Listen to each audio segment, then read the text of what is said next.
મારું નામ વિપુલ શાહ છે. હું હિંમતનગરથી આવી રહ્યો છું. મને ફર્સ્ટ રાઈટ સાઈડના શોલ્ડરમાં પેઇન વધારે પડતું થતું હતું. તો મને યુટ્યુબના વિડીયોથી જાણવા મળ્યું કે ડૉક્ટર હાર્દિક પટેલના ત્યાં એની ફ્રોઝન શોલ્ડરની ટ્રીટમેન્ટ થાય છે. તો મેં અમદાવાદ એમના ઝાયડસ રોડ ઉપર મુલાકાત લીધી. તે વખતે મેં એમની જોડેથી 4 થી 5 સિટિંગ લીધા. તો મને રાઈટ સાઈડના શોલ્ડરમાં એકદમ ફીલ નોર્મલ જેવું થઈ ગયું હતું.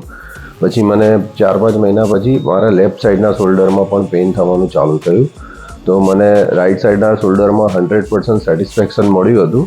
તેથી હું ફરીથી સરના ત્યાં આવ્યો હતો અને આજે ફર્સ્ટ સિટિંગ લઈ રહ્યો છું.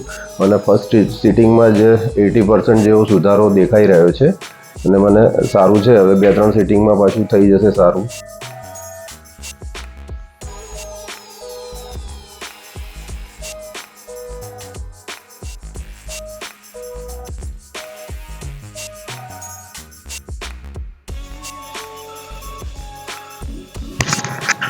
મેઇન વસ્તુ આ છે કે ઓકે એટલે પેઇન જ ચાલુ થઈ જાય. ઉપર કેટલો થાય છે? અહીં પેઇન ઓછું થાય. અને 6 મહિના થઈ ગયા. હા, 6 મહિના થઈ ગયા. આટલું લેટ કરાય પણ આવવાનું વચ્ચે એકવાર એપોઇન્ટમેન્ટ ના મળી તમારે ફોન કરે તો કદાચ હું બહાર ગયો હોઉં તો એ તો 1-2 દિવસનો જ કદાચ ઇસ્યુ હોય, વધારે ના ઇસ્યુ હોય. પણ જેટલું આમાં કેવું હોય કે જેટલું ઓછું લઈને આવો એટલું મારે મટાડવાનું ઇઝી થઈ જાય એવું હોય આમાં. ફ્રોઝન શોલ્ડર જ વસ્તુ એવી છે. ડાયાબિટીસ એટલે આ ડાયાબિટીસ હોય એટલે બગડવામાં બી વાર ના લાગે.